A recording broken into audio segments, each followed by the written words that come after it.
those, that's one of the core beliefs we have, is that those are removable barriers that just stand in the way of really, making big decisions and growth decisions in the business. Doesn't have to mean it's more risky. It's like, if we know, how things might play out, if things go a certain way, go left, go right, or go as expected, that being able to understand almost like in this sandbox environment or through a living model of a forecast, it almost acts like a GPS for your business, where there's this feeling of, we know where we want to go.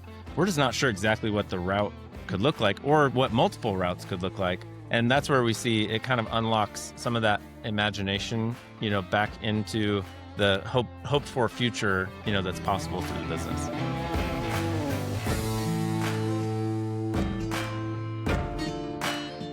Welcome back to the podcast, where we sit down with bold founders who've built businesses from scratch and are learning what it really takes to scale beyond themselves. Whiskey is for closers.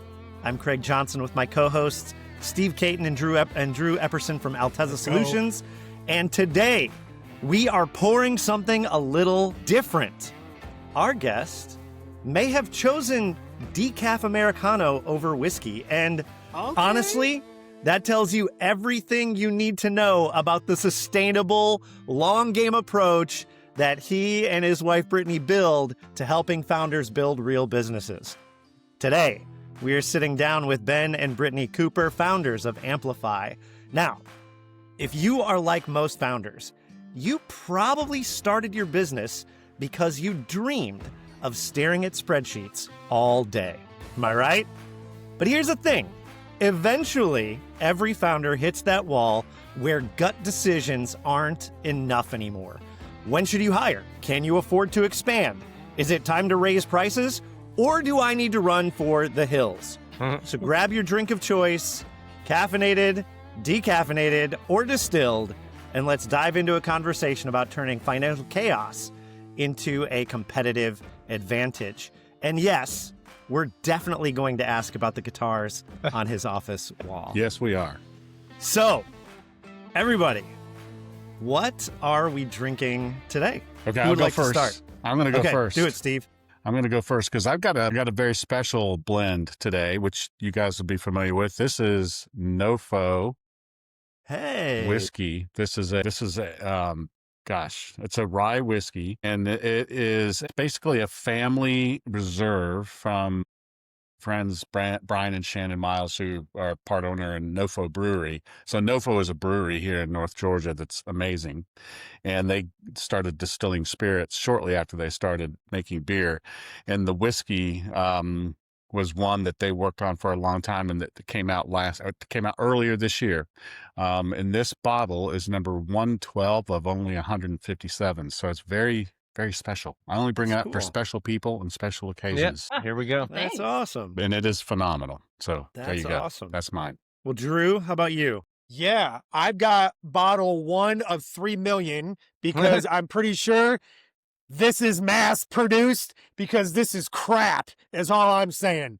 Rebel Yell. This is crap. I am not kidding you. This is terrible. And I was like, babe, why did you buy this? And I try to pride myself in good stuff. This is crap. Have I said that? Anyway, so this is Rebel 100. That's just, it's in the name how bad it is. So, but hey, you know what? Cheers to bad whiskey. We're going for it today. That's awesome. Amazing. That's so much. They will not be sponsoring this podcast from my point of view. Now that you just trashed them. Here we go. Totally. Right? And guys, I had to bring one of the favorites. It is an unopened bottle of Leaper's Fork. There you go. Right? So we're cracking it open today. Love it. This is their bourbon whiskey. We are big fans of Leaper's Fork, Tennessee, and the distillery down there. Yes, we are. That they would be a great sponsor. For sure. Totally. Yeah. Yeah, they would be awesome. So I'm breaking this open now, right? So you can see it, breaking it open now and doing the pour. So Ben and Brittany, what are we drinking today? Yes. We're also huge fans of Leaper's Fork, Tennessee. And we used to go trick-or-treating there every year. Such a beautiful spot. I have brought the thing that I drink all day, every day, which is a half calf americano that we make on our Breville in our kitchen. I cannot do full caffeine very well, or I just bring too much energy to everything. So I just slowly take half calf all day. So I think you're supposed to talk that's about it. the beans, like the Yes, roast and like the Yeah. vintage Yeah. Costco yeah, medium roast. Yeah. yeah. We got really snobby about coffee beans for a long time, and then we were like, we kind of just like this one kind of Costco. So It's Old Faithful. Old Old Faithful. Faithful. So I am I love it. drinking yerba mate, actually. I yeah, sometimes in the Okay. afternoons will pull out a tea from South America it's got kind of like caffeine. It's called matine, but it just gives that extra focus. I actually thought of the Whiskey is for Closers title last week because I'm coaching our boys basketball team, and I forgot as the head coach to bring snacks for everybody. So after the second graders, we lost the game, and after the second graders, You brought whiskey? no, I no, was this literally is to land loving it. You this. ready? I accidentally forgot to bring snacks. As second graders, that's all they look forward to. And I turned to the other coach and I said, should we tell them that snacks are for winners? Because we lost. And anyway, so I thought of the Whiskey That's is for amazing. Closers name because in that moment. So you inspired me in my basketball coaching. That's so funny. great. You no know, participation trophy for you. That's It was right. just, it was a coaching failure. Yeah. I forgot what was most important to them in the moment. So you guys, some of the best closers I know are stone cold sober at 3:41 Central on a Thursday.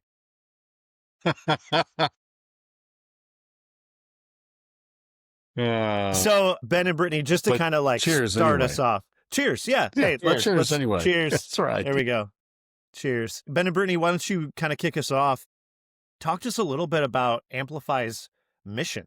yeah, I love the intro you gave and just talking about the pain point that exists in so many entrepreneurs of just feeling alone and guessing around big decisions. And about 10 years ago, I had just come out of a stint in the music industry. I can talk about that later. But my role was in due diligence with a group of investors in Nashville. And I just saw so clearly sitting down with these founders that it was almost like they'd seen Shark Tank one too many times and they were trained to come try to sell part of their business to investors just because they honestly didn't know what to do next as they were growing. And that just hurt me on a heart level because, that's a really hard spot to try to negotiate in the first place. And then if you're talking to the wrong person, you can be taken advantage of, unfortunately.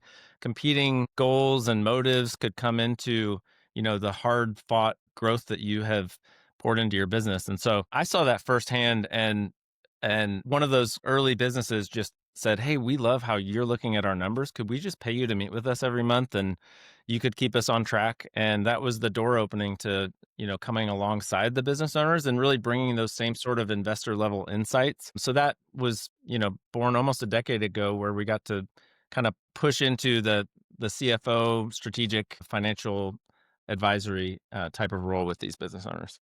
Yeah. It seems like so often people think like they should know everything, especially about finance. And like you said, Craig, it's like who starts their business because they love spreadsheets? Accountants, like nobody else, right? Only So accountants. just that Yes. moment when someone's able to kind of be able to say, I feel like I should know this, but I don't. And you get to walk alongside them. That's really fun. Well, and there's so much head trash sometimes that exists with, an imposter syndrome feeling of everybody thinks I know what I'm doing. Like we have grown to this point Yeah. and people are looking to me to make these big decisions. And so we love to bring a lot of the empathetic, non-judgmental relational support that, because it's a vulnerable spot to be welcomed into for these founders.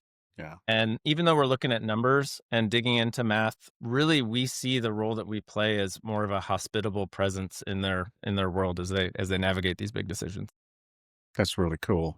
Yeah, I love that. I mean, and I resonate with all that so much because I literally am one of those founders, right? So I'm one of those founders that I know how important it is to look at your financials. And so, I made sure that discipline was in place from the beginning, but I'm also like embarrassed by the fact that I can't look at the numbers and say, here's the story that they're telling, or like you were saying earlier about the projection piece, right? So I want to hire somebody. I hire somebody, like, can I do it? What's that gonna do to the cash flow? How much more do we need to sell to get on the other side of it? Like all those things are just questions that I'm asking them, but I don't feel comfortable with the answers, just looking at P&Ls and balance sheets, right? So I think that what you're doing it's really vital, because at the end of the day, that's the part of the numbers that gives you peace of mind, right? That's where peace of mind comes from, is knowing answers to those questions instead of just waking up and checking the bank balance and going, oh, still money in the bank. We're good.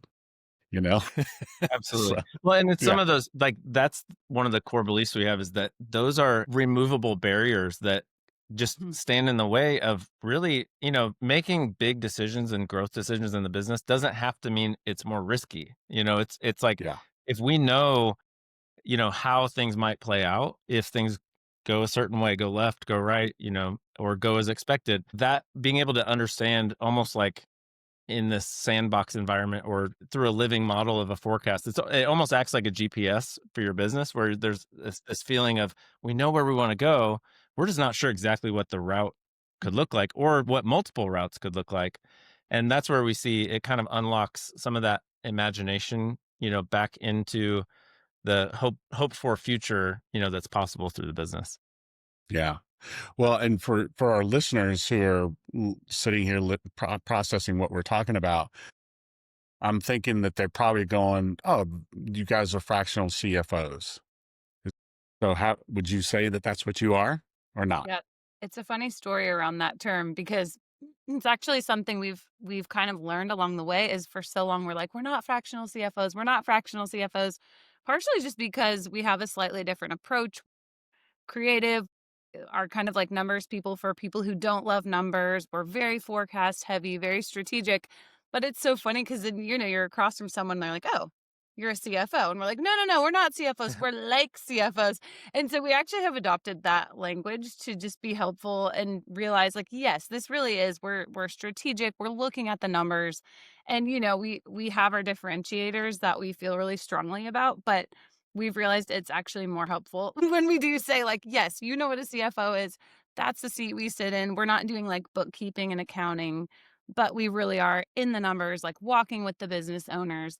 And so even though we have like our own kind of Amplify approach to that, it does sort of fall in that seat of a CFO. And some of the resistance was, folks would come sometimes looking for what, in their minds, there's a broad spectrum when you think of, oh, I'm looking for a CFO. Sometimes that's just because you have a bank asking for some sort of future projection, and they just need somebody in a more transactional way to just, I need these statements, or I need something to check this box. And so I had been approached by some folks in the past and thought, I don't want that to be the work that we're doing. We want to be in a relationship with business owners as they're making really meaningful transformational decisions with their business.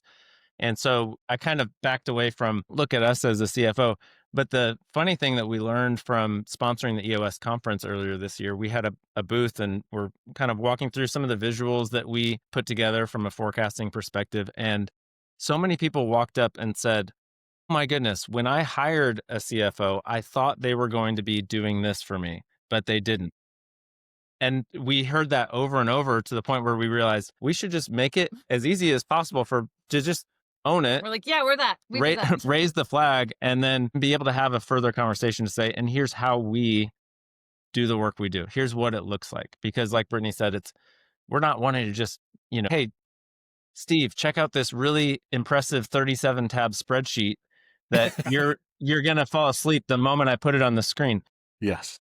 We care about, I'm a visionary, so I care about visuals, and I want to be brought in, like you said, to the story of what's happening, not just the cool math or the impressive formulas that are behind this. It doesn't matter. It's all about what is presented or brought to the surface, is more so the clarity that allows you then to take the step that you really know now is appropriate that's aligned with what you care about.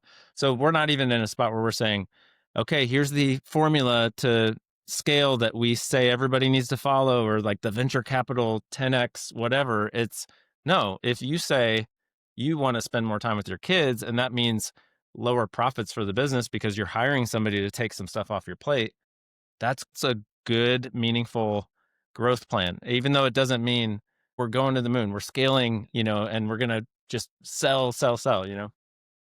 Yeah. That's good. That's a great example, by the way, because that's real life. those are the real life choices that we have to make as owners, founders. And it's like, how do I wrap my head around that? So I'm really glad you use that example. And I know we're going to dive into more about that. But before we get too far into numbers and math and all that, but for the people who are watching on YouTube, they're going to see these amazing guitars that are sitting behind you. For all the listeners on Apple and Spotify, they're going to be like, I don't see guitars, but believe me, there are some beautiful guitars hanging on the wall behind Ben and Brittany. So we have to hear the story behind the guitars.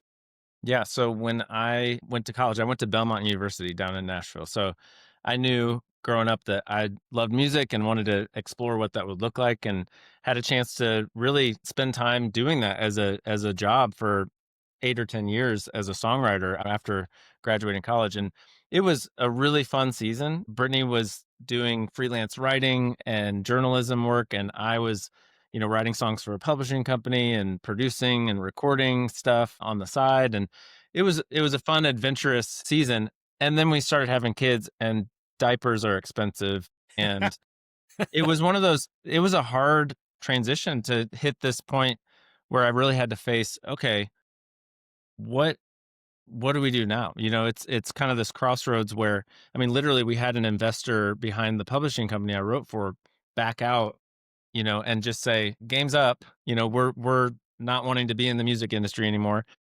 We were 7 months pregnant with our first at that time. And it was just this journey of, okay, God, what's your plan here? What's the timing?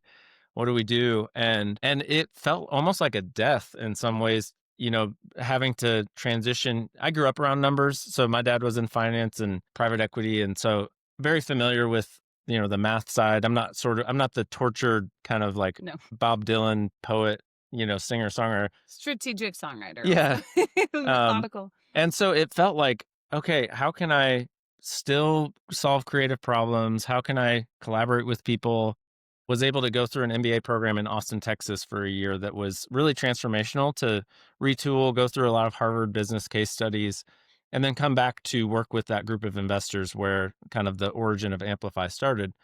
And so the name Amplify was part of, yes, business growth and forecasting, but also a shout out to the music background. And now I literally have a music background behind me.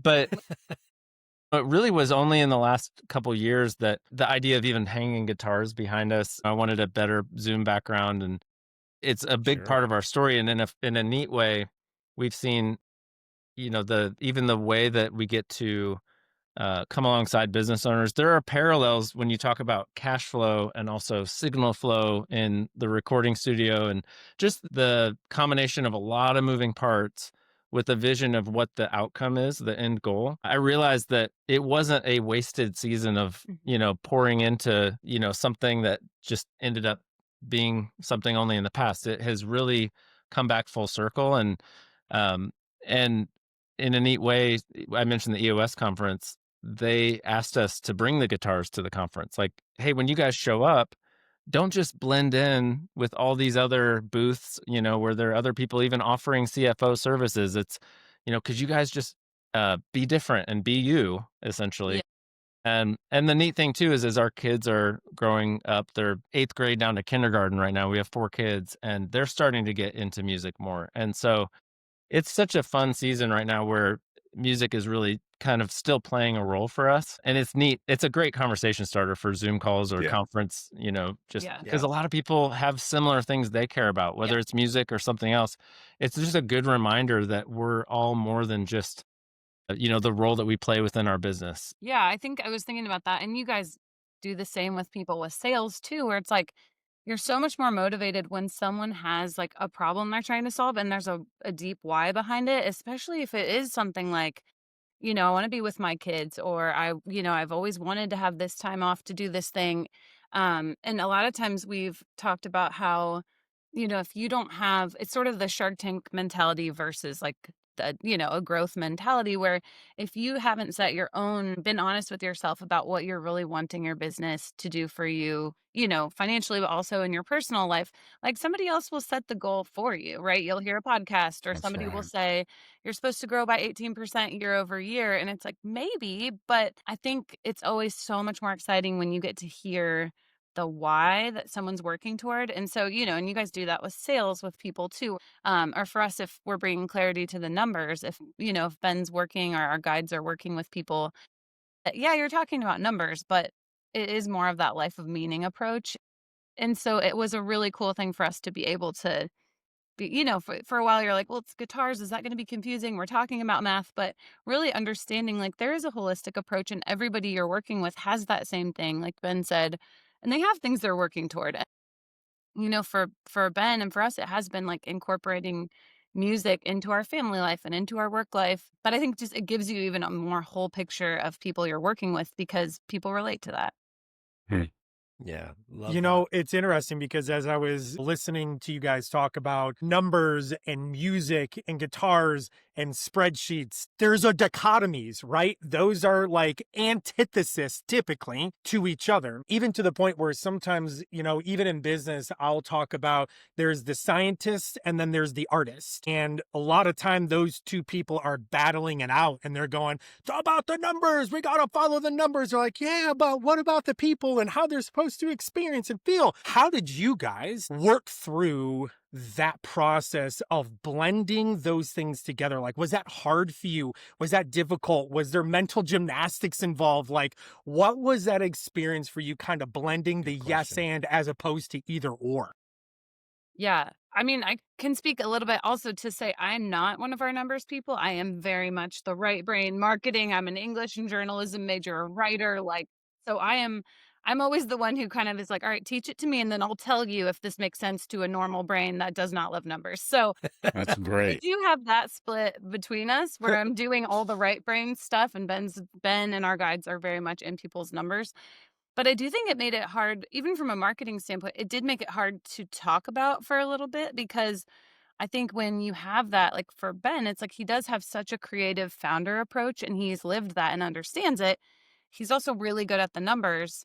And so, trying to even like explain, like, yes, the math is going to be excellent. The strategy is going to be great, but it's going to start from a place of why. And it's not just going to be, like he said, this like super impressive, here, I'm just going to deliver this spreadsheet. It's like, we want to be on the journey with a founder and we understand what it means to like have these big questions. And when we're asking those questions in our business, like we are going to our forecast and plugging things in and saying like, what if this happens? So I do think that was a little bit of like a dichotomy, like you said, where we were like, we love numbers, but we get the creative journey. And so I think we have tried to let the math and the numbers and the work be so excellent and speak for itself, but then try to show with things like having guitars or with the ways that we talk to say, hopefully we can show that we're also creative, that we understand the founder journey. And so that's sort of been like the show, don't tell thing, but it has been a little challenging to try to sort of walk that. Yeah. And there's always even this morning I was talking to a business owner and she was expressing, there's so much emotion around growing a business. And so I I think there's a temptation sometimes to say, I need structure, I need like solid math to just make sure that my head and my heart are connecting here. The temptation is what's the hottest business book or who's the biggest entrepreneurship personality or the biggest, way of thinking about fast growth in a business. And we'll cling on to what feels like promising math structure or just methodology. And what I have seen over the last decade is that there's an opportunity to begin and with a customized approach, take into consideration what someone really values and cares about on the heart level, and then use the numbers and the math to support that and Yeah. face the opportunity of designing a growth journey or a plan that goes from where you are as a business owner today to what you hope for at some point. Then we can bring the investor lens and the fractional CFO view and good solid analysis, but it's all tailored to the specific challenges or problems that you're facing or big decisions that you're looking at. And that's the complicated messaging piece that Brittany was talking about, because what we have seen sometimes is if we talk too much about the math side or the numbers, we might attract Their more eyes roll back. transactional pieces, or like Brittany was saying, they're just they're not, it's not connecting with them on the heart level. So it's really is about, you know, helping them even unpack what it is that they're hoping for. Because sometimes, I mean, the journey is a gauntlet, sometimes running a business and growing a business. So what people end up feeling like a lot of times is, I'm just going to not veer away from whatever I did this month didn't sink the business. So let's just do that again next month. And there's a fear or hesitancy around deviating from just what, you know, is keeping money in the bank right now. And it takes a minute to kind of say it's okay to dream about or hope for something, because you have been trained, if you're just on the journey alone for so long, you're kind of trained that like you go off the path, you're going to get bit. Like you're going to get penalized for that. But what we see being so important is making sure that we really get a clear view of like the deep down, like, why did you start this business in the first place? Like, what are you hoping it could do for you and your family, or even your team or your customers, even? Like, what is your vision that is, you know, may feel out of reach based on your experience so far, but how can we help, you know, really press into that and then bring the math to support it? And I think that's one of the unique differences, where we're not showing up just thinking that you hired Amplify because you just want good spreadsheets. Like, that is a common way that like that's Drew does really want good I spreadsheets, know. though, you guys. I mean, He lives for those. That's with right. really good- And there you go. It's kindness. Clarity is kindness. What I hear you saying, Ben, is it's the heart and the art behind the numbers. Yeah, I love it. That's what I hear. That's Yeah. good. That's good. So a similar vein of where you were kind of already going, but maybe backtracking a little bit. What was your first holy crap, this actually works moment with a client? One of the first was actually I mentioned, I am doing the work with the private equity group, digging into the numbers. And while I was in the MBA program, I had gotten some advice from a mentor who was one of the teachers, who, you know, just said, hey, if you just figure out how you want to help people and start doing it, just add value. At some point, somebody is going to say, wow, this was so helpful. Can we do this again next week or next month? Like, I want more of this. And then he said, and then name a number that scares you. When they say, what would it look like to do it? Name a number that scares you, you know, because also as you're starting out, you don't know what the value of what you're doing is. And so it was one of those like, oh my goodness, here I am. That what he told me, you know, months before when I was in the program, and I'm sitting across the table from somebody who's actually saying, wow, this was really helpful. Can we do more of this? And I'm sitting there going, it's happening. It's coming true. I'm seeing in the real world that like being able to pair, you know, the head and the heart in this conversation there's a real need here. And that was, you know, that really began that journey of saying, I wonder if there are more people out there who need help in this way. That's really cool. I love that. And that I think that makes for a good transition to talk a little bit more about this kind of dilemma that we have as founders. Many of us have, not everybody, but certainly a lot do. And this is why you are doing what you do. And that, you know, when I think about the things that keep us up at night, when I wake up at 3:30 in the morning, which happens way more than I want it to, but way less than it used to. So that's good. What do you see as you've worked with hundreds, right, of founders? What do you see? What is the number one question that's keeping us up at night as founders? And then a two-part question, and coming back to just pull a thread that you kind of surfaced earlier. Why do so many really smart and successful founders struggle so much with the numbers?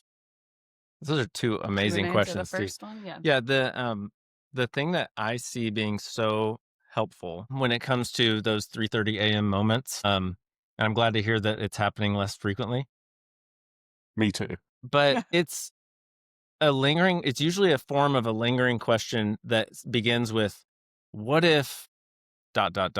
And what I mean by that is I might have a plan for what I'm expecting. I mean, going back to my time in the music industry, that was what was so scary for me leaving, because, whoa, this isn't what I planned on. This isn't what I was expecting.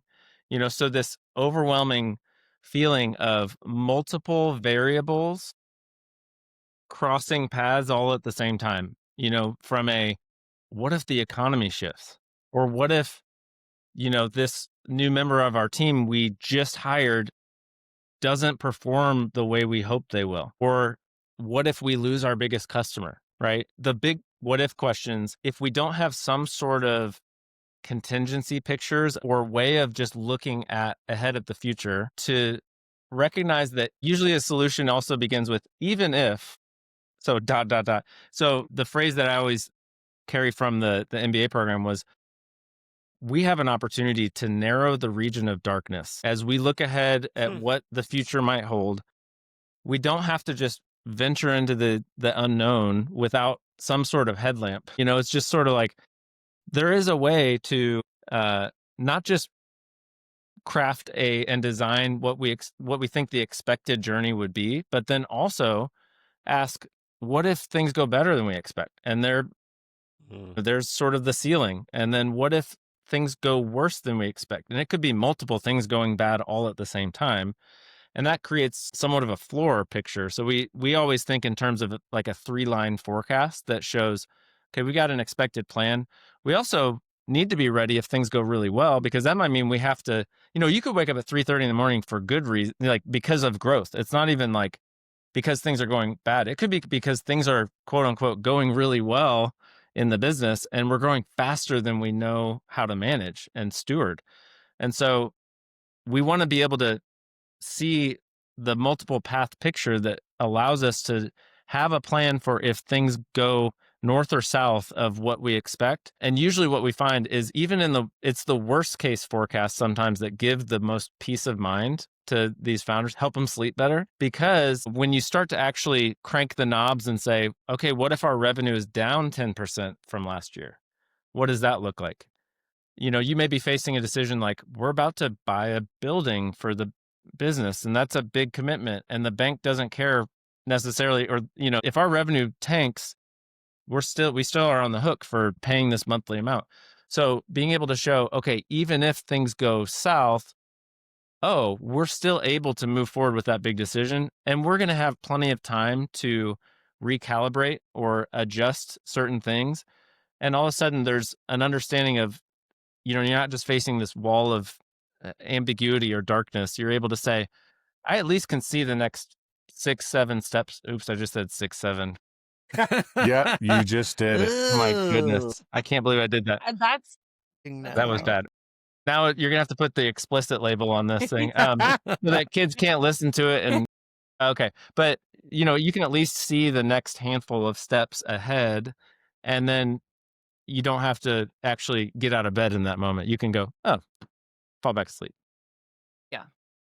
Yeah. And I think to the second question, it's just so complicated. I mean, I think Ben's been talking about cash flow, like water coming down a mountain. Like, we have a new visual, and it's kind of like, it's you're trying to make it rain at the top of the mountain, and then this is, you've got kind of this pump house, and your cash is coming down here, but then you have, part direct of it's costs and operating expenses and taxes, like all of this off flow. Yeah, and you get to EBITDA, and it's like, okay, well, that's after this and this, but before this and this, and then this happens, and there's so many. The beauty of a forecast is that every part is connected. You pull one lever and so many things are changing. It's just so much to keep in your head at one time, right? So I think a founder, you see the end and you see, you can increase revenue, but it's like there are big questions that are complex. Like, okay, if we raise our prices, okay, it seems like, we'll make this much more, but also then some of our clients will drop off. And how does that, so it's like you're also running a business, running a team, leading a team. And the more that we do this, I think the more empathetic we are to like, how would anybody hold all of this in their brain? Yeah. Well, it's almost like, Steve, it's like if you rephrase the question as, why are so many entrepreneurs bad at brain surgery? It's like yeah, why? right. Why is it? And Yeah. it's like, well, how could you expect them to be great at that part of it? Because it's so complicated. Yeah, but I think as business owners, it feels like that's an expectation that's put upon us, is to be able to understand and interpret the numbers. And I think it's such a good analogy to say, are you a brain surgeon? No, you're not, so find somebody who can do that for you, because the clarity piece, what you said that really struck me, Ben, was what's the worst case scenario, right? Because that's what you wake up thinking about at 3:30 in the morning, is the, oh shit moment. And what happens if that happens, right? Like, What does that mean? What does that look like? Do I have to let somebody go? Am I not going to be able to pay my mortgage? Like all those things are running through your head, right? So having clarity about worst case scenarios, like, oh no, we can still survive that. Mhm. That's huge. Yeah.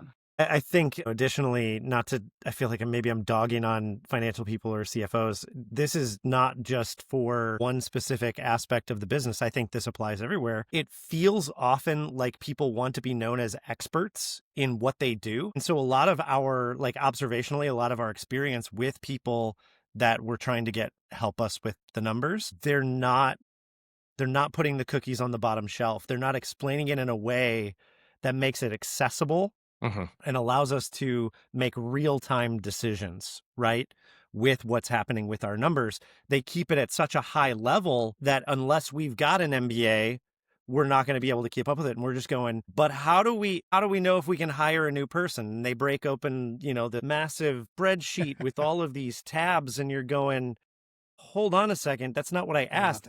When can we make a new hire, right? You're like, Yeah. no, Craig, Okay. I don't think you saw how cool my spreadsheet is. I don't think you Yeah, noticed. but look at my spreadsheet. Yes. Yeah. So Craig, so as you were talking there, I went back to a moment, you and me sitting in a restaurant, and I won't mention the city because that might, Yes, it'll be too close to the individual associated with this moment. But there was that time where we were having that conversation, and I remember you and I walking out of there, and I looked at you and said, what the hell did he say?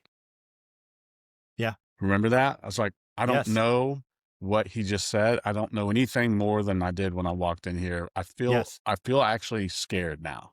Mhm. Yeah, for that's sure. what I remember. Remember that Yes, conversation? same. Yeah. Absolutely. So, yeah. And then we talked longer in the parking lot. Of course I Yeah. remember. We're like, we need to start a podcast one Yeah, day. exactly. And That's where the Exactly. podcast idea came Yeah, from. It's for like, sure. hey, if the business fails, we can be podcasters.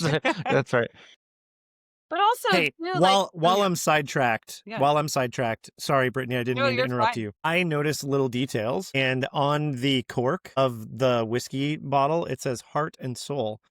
And I Love feel it. like that's a really great, There you go. like, little thing that Nod. kind of showcases what you guys bring to the table that really is so different Yeah. than most business owners' experiences with somebody that is like an expert in finance. And again, not dogging just finance. I think that can apply in multiple For sure. areas of expertise. But Yeah. sorry, Yeah. Brittany. No, I was didn't just mean to going interrupt. to say, too, we're also empathetic. Like, if someone is a CFO and they're doing a bunch of things, like, and it makes sense that people have a lot on their plates. Like, we're way more focused on like the future picture, and that's not everybody's comfort zone. And so we also realize, like, not everybody has started a business or is like understanding the entrepreneurial journey. And so there is like, we're also like, there's not always that future facing like risk tolerance. And so, that's part of the thing, is just in our own lived experience. We've been on that journey. We experience it ourselves. We're also consulting our own forecast and, occasionally waking up in the morning and being like, is this going to work? Does this make sense?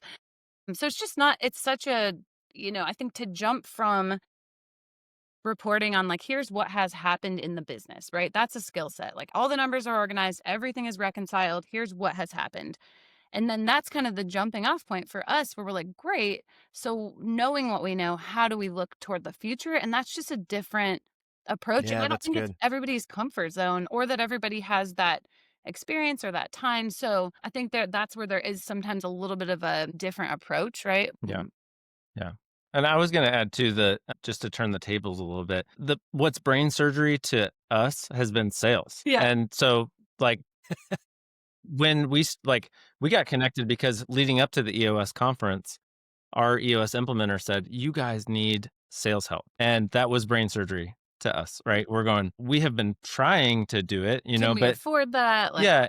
And so it has been such a gift to work alongside you guys and your team. Yeah. And it's reshaped the way, specifically coming out of the conference. The reason our implementer said this to us was because she said, you're going to have so many conversations with people, and you need to make sure that you care for those relationships well coming out of the conference. My plan without you guys was I'm just going to try to get on as many phone calls, Zoom calls as I can, and try to like somehow accomplish like trust building and demoing and Close in one call. talk about a proposal in 30 minutes. And it's just, that's not, I heard somebody describe that. It's like on a first date trying to get married or something. It's like, Yep. it's just Probably not Exactly right. realistic. telling us not Yeah. to do that. Yeah. And so that alone was transformational for us to just even have a better framework, rhythm, approach, and process to building relationships in a way that is very caring and is reflective of our values. Like we want to be hospitable to people. Well, guess what's not hospitable? Like ironically, I was really worried that, well, this might be the only time I ever talk to some of these people. So I need to like make the most of it. That's probably why it would be the only time I would ever talk to these people if I was going crazy on the call. So that was super helpful to just not be alone on that critical piece of the journey for us as we grow. You know, we talk about, we want to help people who are alone and guessing. Well, I'm historically have been alone and guessing on the sales journey, and it's just been transformational for us. That's so awesome. cool. Thank You know, I heard a quote that it was about something else in particular, but as I've been listening to you guys talk about your approach and how you guys help out founders, I was like, man, this sounds like this works here. And the quote goes, pain is inevitable, suffering is optional. Suffering is what your mind does with the pain. And when I heard that, I was like, okay, pain is inevitable. We're going to experience financial hardships at times, right? There's going to be times where we don't have enough sales and there's, oh my God, what are we going to do about this? But the suffering is the optional part. That's what we tell ourselves. I'm never going to be able to get out of this. I'm never going to be able to find my way through. And that's the optional part. And where I started to connect the dots here was like, that's part of how you make this topic not suck. You know what I'm saying? Like you help people get out of their heads and start to go, okay, we can't play Voldemort here, the name that shall not be spoken. We have to name it. We have to say it, because when we name it and say it, that frees us to be able to go, okay, that is a potential. That is a reality. Let's pull that out here. What do we do about that? Yep. And when our mind starts to go, okay, there's a pathway forward here, I can start to get out of suck land and go, oh my God, what in the world is going to happen here? But now I have guides next to me walking me through. Like to me, that is so unique and not something that I would label with a CFO or all the other labels that we don't want to be labeled as, right? And I think that's such a powerful way of thinking about that, because people like me, I'm like, numbers, yeah, I got nothing. Great. Numbers tell stories. Sure. I don't know what story. Do I just pick a story? Yeah. How do I know what story it That's is? what I I do. don't know. Pick Well, your and journey. that's the power of an objective picture that we see. It's not just that personal relief, like internally, okay, my mindset has shifted. What a lot of times we see, you know, when there is finally some clear, like, hey, we're all agreeing on this story. Like we all want this outcome. Now we are committing to a path that gets us to that outcome. And then there's a lot less subjective, emotionally swayed conversation, or like who has the biggest personality or best argument as to why they think we should go this way. You know, it's almost like if we're all in the wilderness and then somebody pulls out the map and then you go, oh, well, now we can all objectively agree that there is a way. Like, and it's not just, well, Drew thinks it's that way, Craig thinks it's this way, Steve's saying, no, we need to actually go backwards or something. It's like, it cuts through a lot of and that's such a draining, environment to try to make strategic leadership type decisions if there's not that objective alignment that can happen. Yeah. You end up with a lot more team alignment, which is just interesting. Even like the people we've talked to you have like the finance person who's like doing their best in the finance seat, and then their visionary, like no shade to the visionaries in the room, but is coming in like with a new plan all the time. And like, the visionaries. Yeah, Steve. Coming in with new ideas and plans, and that finance person's like, I'm telling them that I don't think we can do this, but I believe, but just to have a picture that you're looking at, like, hey, let's plug it into the forecast. Let's see, maybe it's possible, but you're going to have to sacrifice X. Are you willing to sacrifice that? And then you get to make the decision. And it's like the team, we're like, at the end of the day, like business leaders do understand the best decisions for their businesses. They just need the right information. So we're not making the decisions for anybody. We're just giving them a really clear picture that they can ask the questions and say like, yes, this is possible, but it might take this long or it might cost you X. Like, is that worth it to you? But it is just interesting, even the team dynamics. And also, Drew, to your point, how many people have told Ben that he's their business therapist? We've just Yeah. we're like, Yeah. he's the numbers guy. Nice. Yeah.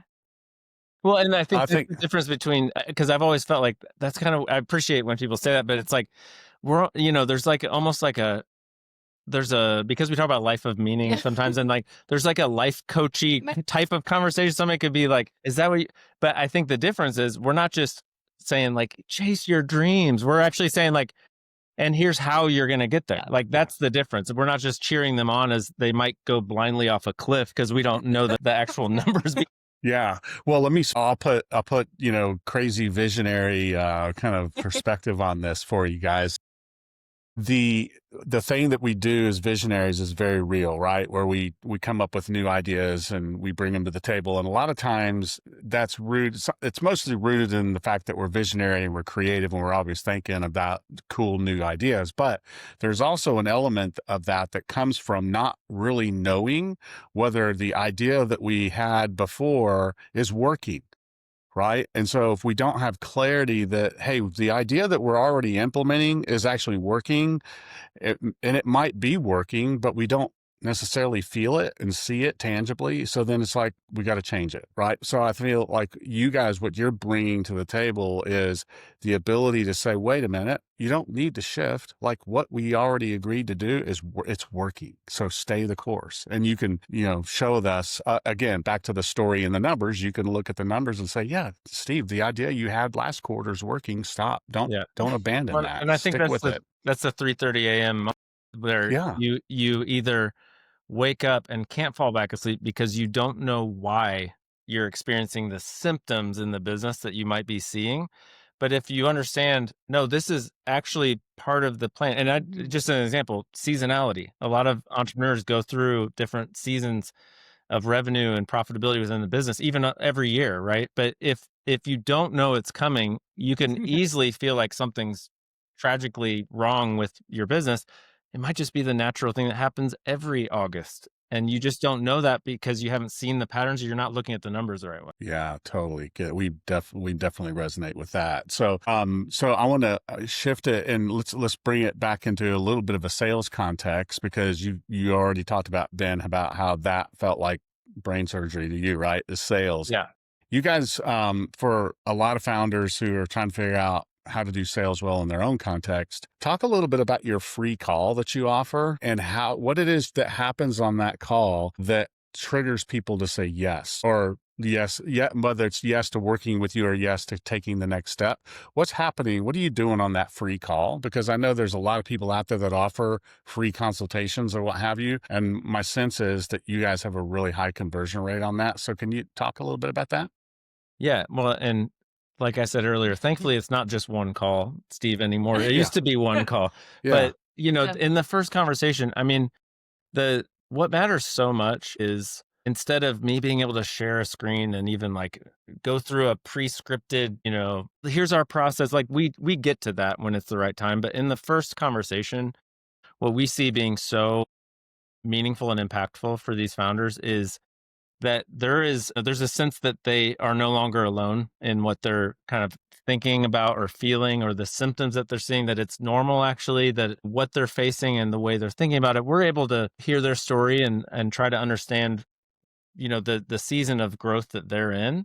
Mm-hmm. Obviously, we need to understand if they're in a spot where we can add value and we can support them in that. So what big decisions might they be facing? We obviously want to offer as much feedback and perspective as we can in a first conversation like that. But we're not just saying, hey, great, thanks for coming to a Zoom call. I'm going to share my screen and you're going to just watch for the next 30 minutes. It's very much let's get to know each other, because at the end of the day, we're wanting to go on the journey together. It's not just, hey, can we look at your numbers and give you this cool visual? Whatever work we do together is going to be supporting this bigger story that you are inviting us into. Tell us the story. That's Invite awesome. us into it. Yeah. I love You that. guys helped us with that so much, because I do think it was that kind of, Drew, what you alluded to earlier.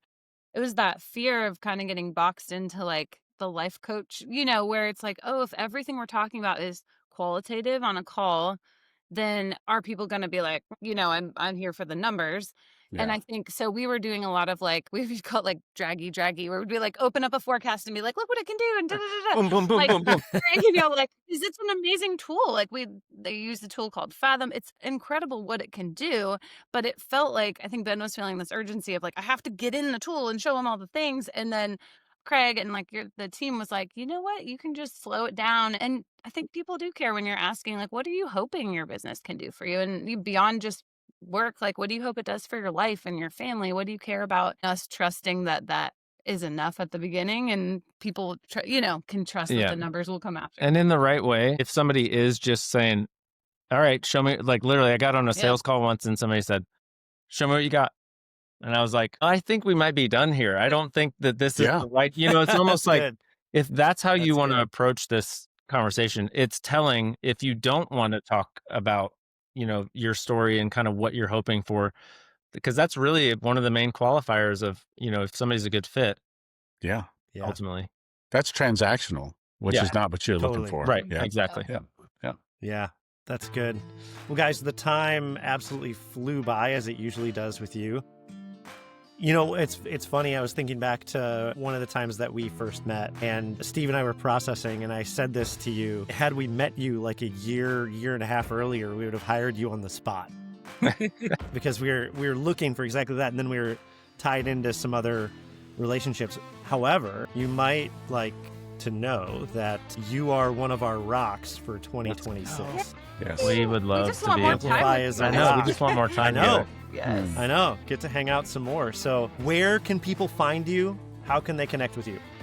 Yeah, so you can go to amplify.business. That's our website. You can, if you want to connect with us through that, you can even schedule a Zoom call with us. We obviously are active on LinkedIn too. So Brittany has a gift with words and creating content that, even though it comes out through my profiles, most of the time she's the voice behind it. So yeah, we're just trying to build community and just add value to folks. So yeah, and we're starting to do a lot more like financial literacy stuff, just to try to make it as simple as possible, try to demystify numbers, try to make people understand they're not alone in that. And so it's almost like, we're kind of thinking about like what story brand is, to folks in the, for messaging and simplifying that. Can we do that similarly with numbers for folks and just kind of start at the beginning and just invite people into, an understanding of some of the fundamentals, and do it in a really kind and hospitable way that just, even if we never talk to them, it just helps them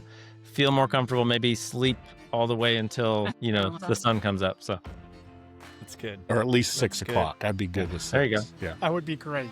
Yeah. Absolutely. Well, as you know, we end every episode with a toast. Drew, you are Come on. up this week. You the man. Yeah, I've been thinking about this as you guys were talking today. And Ben and Brittany, you guys have reminded us that you don't need spreadsheets to start a business, but you do need them to scale one. So here's to the founders who finally trade the guesswork for clarity. Here's to those who are building companies with intention and not anxiety, and to the power of turning those numbers into momentum. Cheers to you guys. Cheers, good, man. Woo.